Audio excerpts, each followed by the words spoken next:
Good morning, student. Today again I start a new lesson, that is lesson number 27, our life and environment, and this is the last chapter of a book.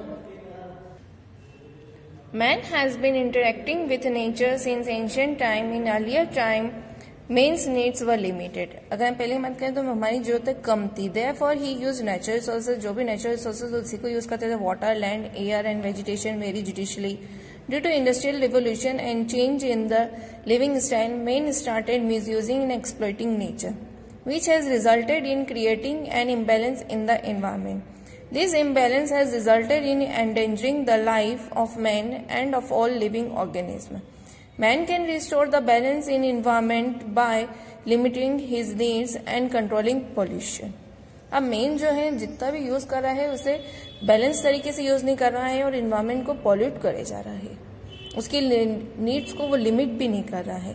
The effect of agriculture and cattle rearing on environment. जितना हम agriculture cattle rear कर रहे हैं उसका environment पे क्या effect है. Agriculture provides food to the world production. Agriculture activities consist of logging, growing crops, reaping, cattle rearing, etc. The modern agriculture is completely different from traditional agriculture. The traditional agriculture was based on human and animal labor, whereas modern agriculture has become highly mechanized. Many of the agriculture activities practiced are not environment friendly. Some activities have directly and indirectly affected the environment adversely. Environment को जो agriculture है अगर हम उसको direct की बात करें या इनडायरेक्टली बात करें तो वो इन्वायरमेंट पे इफेक्ट कर ही रहा है. अगर मॉडर्न एग्रीकल्चर की हम बात करें तो सबसे ज्यादा केमिकल फर्टिलाइजर्स का यूज हो रहा है, increasing day by day in order to enhance the production. Production को जितना इंक्रीज करना चाह रहे हैं उतना ही ज्यादा वो केमिकल फर्टिलाइजर का यूज कर रहे हैं. Although chemical fertilizers are beneficial for increasing the production of food grains, it has an adverse effect on environment.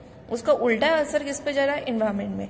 Normally, only 60% of the total chemical fertilizers are absorbed by plants. 60% ही जो है total chemical fertiliser जो है plants द्वारा observe हो रहा है और बाकी जो है वो किस में जा रहा है? सॉइल में जा रहा है. And the remaining fertilizer which is retained in the soil affects in many ways. बहुत तरीके से कर रहा है. It is soluble in rainwater में मिक्स होके जा रहा है and reaches the lakes, rivers and ponds. The surface and ground water thus gets polluted. इसलिए जो ground water है वो pollute हो रहा है. Every year farmers have to face the problems of the pests, insects and diseases. Farmers use various insecticides and pesticides to protect the crop from insects and diseases. Continuous use of insecticides and pesticides जो है adverse effect डाल रहा है किस पे? Fertility of the soil पे as well as on the health of human beings पे भी. एनिमल हस्बेंड्री जो है is a branch of agriculture that deals with the breeding and rearing of animals. Animals का भी जो है हस्बेंड एग्रीकल्चर के थ्रू जो भी है वो हमारे एनवायरमेंट पे इफेक्ट डाल रहे हैं. जैसे animals Rudyard and manage for various users like food, work etcetera. Latest techniques को जो यूज किया जा रहा है generate animal products at commercial level. Large amount of money जो है उनके प्रॉपर फूड एंड मैनेजमेंट के लिए यूज की जाती है so that maximum return can be achieve और उनसे वो ज्यादा अचीव कर सके income. But in most part of the world animals lack proper food and management. कई जगह पे हम देखें तो उनको अच्छे से खाना भी नहीं पर उनसे काम ज्यादा लिया जा रहा है. Increasing human population is putting pressure on animals. हम एनिमल्स पर प्रेशर डाल रहे हैं. जैसे डिमांड ऑफ एनिमल प्रोडक्ट्स की हमें बढ़ती जा रही है. Scientist are working hard to increase the production of this goods. अब साइंटिस्ट जो है इसका अल्टरनेट मेथड ढूंढ रहे हैं कि वो इन प्रोडक्ट्स को ज्यादा यूज करें बट उनको एनिमल्स को परेशान किए बिना. They have made intensive research on animals. They have been successful in most cases like rearing of good breed of sheep for increased production of wool, artificial reproduction of animals through cloning. Latest research focus only on economically lucrative breeds. It may lead to diminishing biodiversity. अगर हम industry की बात करें तो industry refers to the production of goods and services in an area. Natural resources and technology are combined to produce goods and services. Earlier also goods are produced but large scale production started only after the industry's revolution. Large scale production तभी possible है जब industry revolution start हुआ. Only when goods are produced with the fast and efficient machines. Latest and advance technology is use and large number of work force is employed. जब हमारे पास workers, machine, सब चीजें, technology नहीं होंगी then हमारे पास production भी उतना ही ज्यादा होगा। The important industries today are iron and steel, automobile, sugar and textile industries भी है। Every industry has its inputs and outputs. The inputs are the raw material, machinery, technology, capital, labor, etc. Output is the final product or finished goods when the final product of an industry is used by another industry. It is called producer goods. Steel is an important producer good as it is the final product of iron and steel industry, but it is used by many other industries like construction industry, automobile industry, ship building industry, etc. तो ये सारे बताएं जो final product जो है वो हमको किससे मिलता है, एक दूसरी इंडस्ट्री से। मतलब हमने रॉ इंडस्ट्री अलग है हमारी और फाइनल प्रोडक्ट इंडस्ट्री अलग है। कंपोनेंट्स ऑफ इंडस्ट्री की अगर हम बात करें तो most of the manufacturing industries need 4 inputs. हर एक इंडस्ट्री के लिए 4 चीजें जरूरी। पहला है कैपिटल, दूसरा है रॉ मटेरियल, तीसरा है टेक्नोलॉजी एंड चौथा है लेबर। पहले अगर हम कैपिटल की बात करें तो every industry needs 2 types of capital. 2 तरह के कैपिटल चाहिए, एक फाइनेंस कैपिटल और दूसरा है फिजिकल कैपिटल।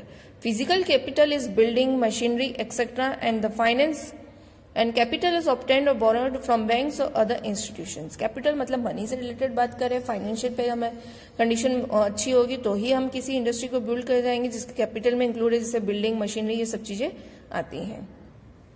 सेकेंडरी हम बात करें रॉ मटेरियल की तो most of the industries rely on the raw materials provided by natural resources. This resources may be renewable and non renewable. Secondly क्या चाहिए हमें, वहां पे रॉ मटेरियल, कच्चा माल चाहिए जिसके बेसिस पे इंडस्ट्री में हम वर्क करेंगे। थर्ड, वहां पे हमें टेक्नोलॉजी चाहिए। Today the technological advancement have led to tremendous industrial innovations in the field of technology can transform the culture of the society. And अगर फोर्थली हम बात करें तो labour refers to the work force. Labour unions are form who negotiate the wages and works with the owners. Third, technology होगी तो ही हम उसको कैसे यूज करना है सीख पाएंगे। एंड बिना लेबर के तो मशीन अपने आप चलेगी नहीं, इसलिए लेबर भी होना जरूरी है। अब क्या प्रोसेस होती है गुड्स को मैन्युफैक्चर करने के लिए, तो manufacturing of goods involve 3 process दी है। पहला assembly, alteration and extraction. Assembly मतलब किसी चीज को असेंबल करना। Assembly is a combination of parts to make the final product. For example किसी भी बाइसिकल को बनाने के लिए हमें उसके लिए डिफरेंट पार्ट्स चाहिए, जैसे wheel, handle, seat, chair etcetera. Second हम बात करें अल्ट्रेशन की तो alteration is the modification of the raw material into a new material और final product. For example sawing of trees into lumber. किसी भी चीज को अल्टर करना, चेंज करना, उसको रूप ही बदल देना। एंड थर्ड एक्सट्रैक्शन मतलब किसी चीज को निकालना। Extraction process removes one or more components from the raw material. For example, petrol is extracted from crude oil. Oil के अंदर से हम क्या निकाल रहे हैं, पेट्रोल, और एक नया प्रोडक्ट निकाल रहे थे, इसे हम एक्सट्रैक्शन प्रोसेस कहते हैं। तो 3 प्रोसेस बताएंगे। पहले असेंबल करना मतलब सब चीजें इकट्ठी करना, अल्ट्रेशन उसे चेंज करना, एक्सट्रैक्शन मतलब किसी के अंदर से नई चीज निकाल के उसे बनाना। Besides these 3, there are other processes also involved in the manufacturing. The processes vary far from one industry to another और ये चेंज होती जाएंगी। गुड्स के बारे में बात कर रहे हैं, प्रोडक्शन ऑफ गुड्स। तो production of goods dates back to ancient times. There are many proofs of early production like bricks used in the buildings, earthen pots to store grains, etc. All these were produced with hands. As civilization grew, the method of production improved because of innovation. For example, fibers taken from different sources are processed to form cloth. The important sources of fibers are कुछ source बताए जैसे cotton, jute, silk and wool. Certain synthetic materials जो थे also used as a source of fibers like nylon and polyester. Fibers taken from various sources are straightened to make thin threads. They are twisted by spinning, which adds a strength to the thread and cloth. And the twisted fibers are called yarns, which are woven or knitted to make fabric. Goods कैसे हैं, हमारे पास raw material है, fibre है, synthetic है, कुछ भी, तो हम उस धागे से एक कपड़ा बनाएंगे, उसको जब भुनाई करेंगे तो उस तरीके से गुड्स का प्रोडक्शन होगा। प्लानिंग एंड मैनेजमेंट भी सबसे इम्पोर्टेंट है हर एक इंडस्ट्री में। Planning is required at every level. Example, at national government has a key role to play. At the individual level the management boards role in vital. At national level government may adopt the policy of tax rebate to plan for rapid utilization of an area. At industrial level, the management board plans according to the market trends and competition. Industrial level मतलब हर एक level के लिए planning की जाती है, then उसको implement किया जाता है। मैनेजमेंट की बात करें तो उन सारी चीजों को क्या करना, सुपरवाइज करना। Management supervises, monitors the overall production process. It also coordinates the different sectors of an industry. The human resource managers arrange for the skilled laborers. Production managers look after the production, and marketing managers chalk out plans to sell the goods in the market. Skill labours के लिए भी manager अलग होते हैं, production manager होते हैं, सब चीजें के लिए मैनेजर्स अलग हैं, बट सबका प्लान क्या है, एक दूसरे को कोऑर्डिनेट करना और मार्केट में गुड्स को अच्छी केस पे सेल करना। इंडस्ट्रियल वेस्ट की अगर हम बात करें तो हर एक इंडस्ट्री में से वेस्ट निकलता है। Almost every industry generates different types of waste, many of which are hazardous to all types of life. कई जो होते हैं जो हमारी लाइफ के लिए डेंजरस बताए गए। The waste can be solid, liquid और गैसेस, तीनों फॉर्म में होते हैं, and this waste can cause destruction to the environment. The waste material contains flammable, corrosive, reactive and toxic elements which are harmful to the environment. Firstly हम बात करें textile industry की, तो variety of fibers are used in the textile industry like cotton, woolen, silk, synthetic etc. For dyeing the fiber a lot of water is used. किसी भी cloth को अगर हम डाई करते, कलर करते तो उसके लिए सबसे ज्यादा वाटर चाहिए होता है, तो इससे हम क्या कर रहे हैं, उन सबको वेस्ट में ही डाल रहे हैं। When this water is released as waste, it is mixed with a number of chemicals. Tanning industry की अगर हम बात कर रहे हैं तो tanneries are the factories of leather is made. The main source of raw material for this industry is the skin of dead animals. Tanning के लिए हमें स्किन चाहिए होती है डेड एनिमल्स की, and their skin is refined to make leather. उसको leather के लिए यूज किया जाता है। In this process tanneries release solid, liquid and gas, तीनों फॉर्म में ये वेस्ट निकाल रही है, and the liquid waste release by tanneries is very toxic. Iron steel industry की बात करें तो this industry releases a large number of waste, a number of acids are release like sulphuric acid, hydrochloric etcetera. Large amount of ash and dust is also left as waste. Thermal power plants की अगर हम बात करें तो all thermal power plants use coal as the major fuel to make steam which operates the generator. Tons of ash is left behind which is a very fine ash. Thermal power plants में सबसे ज्यादा होता है, and जो ऐश निकलता है मतलब राख जो निकलती है उसके बाद में, तो वो बहुत ज्यादा निकलती। व्हेन कॉल इज बर्न, अगर हम कोयला को भी जलाते हैं तो उसमें भी जो है गैसेस रिलीज होती है with the smoke as gaseous waste. ये हमारा गैसियस वेस्ट सबसे ज्यादा यहाँ पे बताया है। फिफ्थ है oil refineries. Petroleum is the chief source of power in the modern time. While refining it releases a large amount of gaseous and liquid waste. Apart from the above mentioned sources, the waste is also generated by several other sources like paper industry, sugar industry, rubber industry, etc. Oil refineries में भी हम देखेंगे तो यहाँ पे gaseous and liquid waste दोनों निकल रहा है, एंड इसके अलावा बहुत सारी इंडस्ट्री जिससे वेस्ट निकल रहा है उसके बारे में यहाँ बताया। वेस्ट को किस तरह से मैनेज करना चाहिए तो वेस्ट मैनेजमेंट बताया है। The amount of waste is increasing day by day in most parts of the world. The problem of disposing of waste is also increasing every day. बहुत ज्यादा वेस्ट निकल रहा है हमारी डेली लाइफ में पूरे वर्ल्ड में, पर उसको किस तरह से खत्म करना चाहिए वो हमें इंक्रीज करना होगा। If the waste is not properly dispose, it may effect our environment and it can pollute air, water and land and lead to many health hazards. Solid waste disposal बताया है कि सॉलिड वेस्ट को किस तरह से dispose करना चाहिए। The various methods of solid waste disposal are first recycling, उसे रिसाइकल करना, वापस से यूज करना। It is a very old matter in which the waste materials are made reusable, उसे वापस से यूज करना, and all the metal products can be melted to make new products, and this was done even in ancient times. पुराने समय में ये चीज होती थी, प्लास्टिक प्रोडक्ट्स को भी मेल्ट करके नया प्लास्टिक मटेरियल बनाया जाता है, एंड ग्लास और पेपर तो 100% रिसाइकलेबल बताए हैं, वापस से इसे यूज नया बना के यूज किया जा सकता है। सेकेंडली है landfill. It is the most common method of disposing waste on land. It is also the cheapest means because transport cost is the only major expenditure. In a modern landfill, तो solid waste जो होता है उसे spread किया जाता है thin layers में, मतलब फैला दिया जाता है, और each layer जो है solidified by bulldozer द्वारा उसे फैलाया जाता है before the next layer is deposited. In between, clean earth is added and that is also solidified by bulldozer.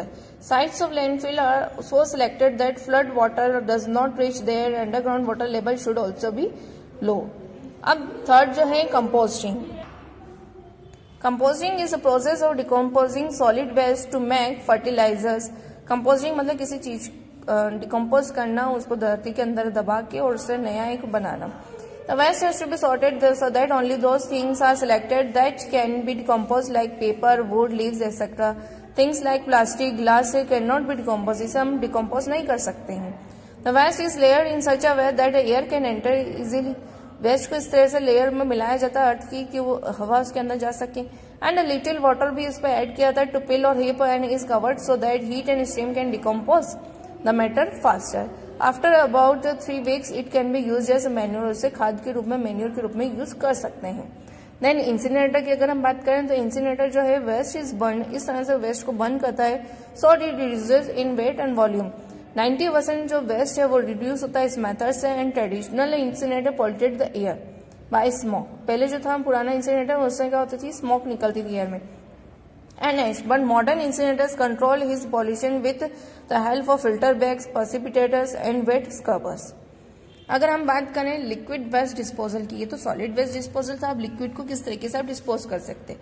तो waste water can bring harm to the human environment. अगर water को आप उसमें वेस्ट डाल रहे हैं तो वो हमारी बॉडी को डायरेक्टली इफेक्ट करेगा। Therefore, it is important to treat the liquid waste in such a way that it cannot damage the environment. In the disposal of liquid waste, first of all, the solid debris are removed as solid waste to be taken to landfill or some other method of solid waste disposal is used.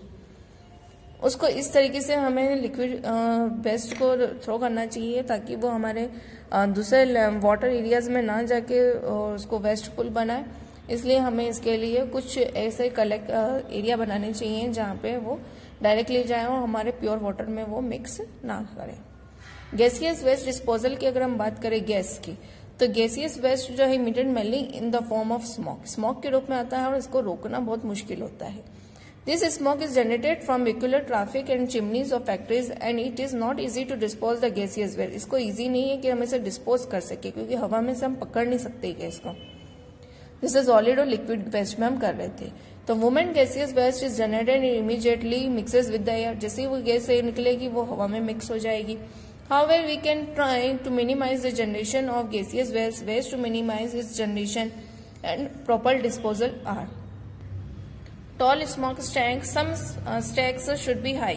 इतने ऊपर बनाने चाहिए so that the smoke, जो smoke है वो release हो सके boosted high into the atmosphere. And it's not the method to control the air pollution, but going higher will dilute the adverse effect. हम इसे रोक नहीं सकते हैं पर हम इसे इतना हाई कर देते हैं कि वो हमारे तक ना आए। देन इलेक्ट्रोस्टैटिक प्रेसिपिटेटर्स लगाने, it is a device to remove the impurities. ये एक डिवाइस है जिससे उसमें इम्प्योरिटीज रिमूव हो जाती है फ्रॉम द एयर, एयर से निकल जाती है and can be fix at the mouth of the chimney. Chimney के वहीं पर वो चिपक जाती है, मतलब रह जाती है और ऊपर तक वो फैलती नहीं हवा में। और स्मोक स्टैक ऑफ फैक्ट्री और थर्मल प्लांट में भी इसे लगाया जा सकता है। It can collect all the fine purities from the smoke and it is a very costly device but very effective then normal filters and precipitator. ये costly भी है बट ये इफेक्टिव है। अब इफेक्टिव इको फ्रेंडली टेक्नोलॉजी यहाँ पे बताई है। Modern technology can make the industry safe and cost effective. Modern technology is design to recycle the various components of manufacturing system. For example, first the scrap of steel of automobile industry can be useful to mix with other metals. उसको other metal के साथ में use कर देना चाहिए to produce a new metal and this type of scrap is found in almost all industry. हर एक industry में scrap मतलब कच्चा निकलता है, उसको हम दूसरी चीज में मिक्स करके उससे एक नया प्रोडक्ट बना सकते हैं। This can be effectively recycled with the help of modern technology. ये इफेक्टिव कब होगा, जब हम इसे मॉडर्न टेक्नोलॉजी से रिसाइकल करेंगे। Harmful emissions from the chimneys of industry is a cause of air pollution. जो चिमनी से निकल रही हैं गैसेस वो एयर पोल्यूशन के लिए हार्मफुल बताई, मतलब हार्मफुल ही एयर के लिए। And the smoke scrubbers remove all the dangerous gases and particulate matter from discharges of industrial plant. In chimney के थ्रू हम उसे रोक सकते हैं ताकि वो डेंजरस गैसेस हवा में ना मिले। Some industry release the chemical waste into rivers and lakes में मिलते हैं। एंड मॉडर्न टेक्नोलॉजी से evolve many techniques to reuse such waste और minimize the effects of waste that is release. In the transport sector की बात करें तो CNG use करनी चाहिए जो मिनिमम पॉल्यूशन करे as compare to other energy sources. Modern computer aided machines को यूज करना चाहिए जिससे हमें पता चले कि एक्यूरेट एंड इकोनॉमिकल हो जो इट सेव्स द एनर्जी भी सेव करेंगे एंड मिनिमम वेस्ट यूज होगा, निकलेगा बाहर, और जो प्रोडक्ट्स जो भी बनेंगे वो बहुत अच्छे बनेंगे और कॉस्ट ऑफ प्रोडक्शन भी उसकी कम रहेगी. As the modern energy conservation sources, the leaves of some plants are used to produce biodiesels and research is being carried out on. अभी एक रिसर्च चल रही है मॉडर्न एनर्जी कंजर्वेशन में, जिसमें जो प्लांट्स के लीव्स से भी बायोडीजल बनाया जा सकता है, उसके ऊपर रिसर्च जारी है, जिसके कारण इनको हम रीयूटिलाइज कर सकते हैं. नेशनल इन्वायरमेंटल इश्यूज जो हैं हमारे यहाँ पे इन्वायरमेंट से रिलेटेड, वो ये है. In India industrialization pickup in the 70s and 80s. 70s 80s में इंडस्ट्रियलाइजेशन स्टार्ट हुआ है. Along with it, many organizations and agencies and departments were established whose main job was to deal with environmental issues. Among these agencies, there were governmental as well as non-governmental agencies. जैसे NGOs बने हुए हैं. For immediate and effective results, the government of India has passed many acts. Many acts पास किए जैसे Environment Protection Act, Factories Amendment Act, Central Motor Vehicle Rules, etc. The government of India provided sufficient funds for better functioning of the organization and departments. Government has constituted pollution control board बना हुआ है at national and state level. These boards have been authorized to survey the area and fix the responsibility. The guilty is punished in the court. अगर वो इसके against जाते हैं then guilty को punish किया जाता है कोर्ट में. And these boards can order for the closure of any factory if it is not properly disposing waste and causing pollution. Then इसके बाद है रीजनल इन्वायरमेंटल इश्यूज क्या है. एट रीजनल और लोकल लेवल की बात करें तो variety of steps have been taken by the government and NGOs for the conservation of environment. Role of local bodies की बात करें तो एट लोकल लेवल पे म्यूनिसिपैलिटी और म्यूनिसिपल कॉर्पोरेशन बनी हुई है जो डायरेक्ट रोल प्ले कर रही है वेस्ट को खत्म करने के लिए. नंबर ऑफ पीपल जो थे employed to pick the waste daily, रोज आते हैं कच्चा गाड़ी जैसे हमने देखो कि रोज आती है वेस्ट कलेक्ट करती है. बिग लिटर विंस इंस्टॉल किए जाते हैं डिफरेंट साइट्स पे इंडस्ट्रियल वेस्ट के लिए. The sewage of the city is drained to distant parts. जो हमारे यहाँ का सीवेज सिस्टम है या मतलब जो हमारे नालियों का जो पानी है या जो भी कचरा है उसे दूर तक के लिए छोड़ दिया जाता है ताकि सिटी के अंदर इतनी गंदगी ना बने. देन प्रॉपर ट्रीटमेंट दिया गया. Liquid waste is done at the treatment plants लगाने चाहिए. रोल ऑफ कम्युनिटी की बात करें तो कम्युनिटी की भी जिम्मेदारी है कि जितना भी वेस्ट है उसको डिस्पोज किया जाए. People should not throw rubbish. Road पे वो कचरा ना फेंके, पार्क्स में ना फेंके और अवॉइड करें वाटर को गंदा करने से. Then people should be able to distinguish between the biodegradable and non biodegradable waste. लोगों को समझ में आना चाहिए कि कौन सा जो वेस्ट है वो मैन्योर बन सकता है और कौन सा नहीं बन सकता है. बायोडिग्रेडेबल वेस्ट क्या होता है is that which can be broken down by micro organism. छोटे छोटे माइक्रो इंसेक्ट्स द्वारा उसे खत्म कर देते हैं अगर हम उसे फेंकते हैं. एंड दस easily mix with the soil, और वो सॉइल के साथ मिक्स हो जाता है. इट इंक्लूड्स जैसे प्लांट्स एंड रिलेटेड लाइक्स जैसे कोई लीव्स है, वेजिटेबल्स है, फ्रूट्स है, एक्सेट्रा है. और जो नॉन बायोडिग्रेडेबल वेस्ट है जैसे प्लास्टिक गुड्स है, पॉलिथीन बैग्स है, सिंथेटिक क्लॉथ से, मेटल से, ये कभी भी अपने आप से खत्म नहीं होती है. Some of the good produce by industries are not environment friendly. कुछ ऐसी चीजें हैं जो इन्वायरमेंट फ्रेंडली नहीं है. We should buy only those goods which are made in an environment friendly way. हमें वही प्रोडक्ट्स यूज करने चाहिए जो इन्वायरमेंट के लिए अच्छे हों. If we stop buying things, अगर हम ये चीजें खरीदना बंद कर देंगे तो इंडस्ट्री उसे बनाना भी बंद कर देंगी. For a better disposal of waste combined action from every day is essential. It is to join efforts. ये सिर्फ एक सिंगल एफर्ट नहीं है, सबका एफर्ट होना चाहिए इसको रोकने के लिए. एंड नो सिंगल एजेंसी और इंडिविजुअल इसको कंप्लीट कर सकता है, इसके लिए सबकी हेल्प जरूरी है. This was the lesson and PDF will be send to you.